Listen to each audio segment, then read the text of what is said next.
उत्तर प्रदेश के सियासी रण में इस बार दलित वर्ग से जुड़े नेताओं के सामने एक बड़ी चुनौती है, खासकर अगर बात हो पूर्वांचल की।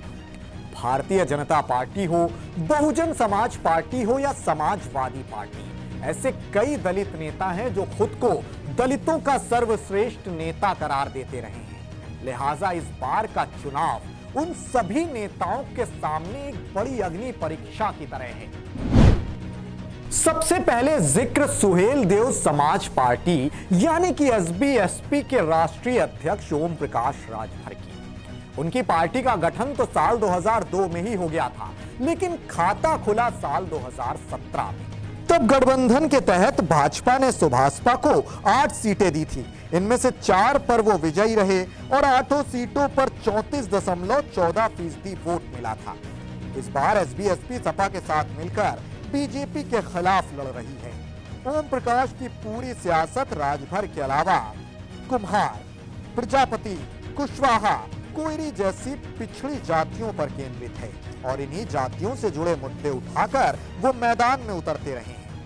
इस बार ओम प्रकाश राजभर के बेटे अरविंद राजभर भी चुनावी मैदान में हैं। उनको वाराणसी की शिवपुर सीट से अनिल राजभर के खिलाफ उतारा गया है। एक ही जाति का होने के चलते दोनों नेताओं की कड़ी परीक्षा होगी। वहीं ओम प्रकाश जहूराबाद में बीजेपी के कालीचरण राजभर और सपा सरकार में मंत्री रही बसपा उम्मीदवार शादाब फातिमा से त्रिकोणीय मुकाबले में फंस गए हैं। सपा ने सुभाषपा को 18 सीटें दी हैं, यानी पिछली बार की तुलना में इस बार उनकी कठिन अग्नि परीक्षा होगी।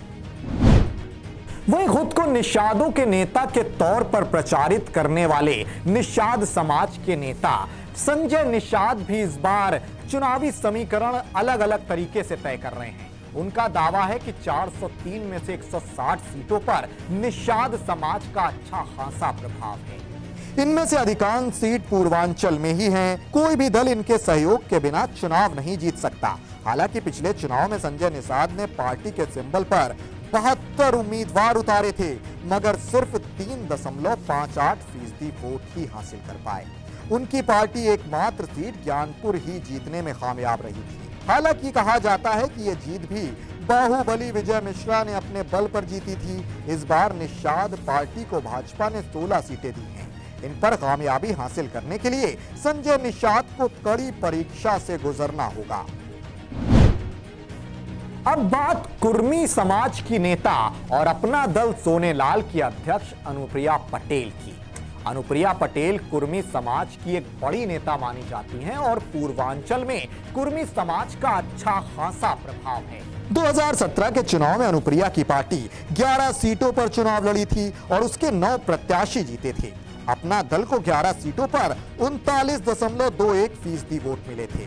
इस बार अपना दल को हिस्सेदारी में 17 सीटें मिली हैं। इसलिए अनुप्रिया के सामने इन सभी सीटों पर पार्टी प्रत्याशियों को जिताने के अलावा उन सीटों पर बीजेपी को भी चुनाव जिताने की चुनौती है, जिन पर कुर्मी मतदाता अधिक हैं।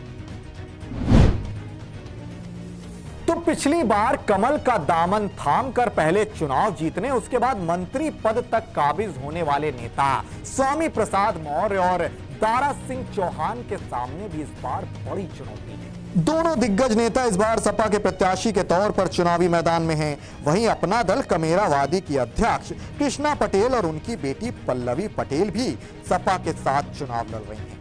ये तीनों नेता भी इस चुनाव में खुद के साथ अपने सजाती उम्मीदवारों को चुनाव जिताने में जुट गई हैं। मतलब साफ है कि इस बार तमाम ये दिग्गज दलित नेता एक बड़ी अग्नि परीक्षा से गुजर रहे हैं। हालांकि इस अग्नि परीक्षा में कौन पास हो पाता है और कौन फेल होता है, ये चुनाव नतीजों के बाद ही साफ हो पाएगा। नमस्कार, मैं हूं मानक गुप्ता। अगर आपको हमारा ये वीडियो पसंद आया हो तो इसे लाइक और शेयर जरूर करें और हाँ, हमें सब्सक्राइब और फॉलो करना ना भूलें ताकि आप देश और दुनिया की कोई खबर मिस ना करें। तो जुड़े रहिए हमारे साथ और देखते रहिए न्यूज़ 24।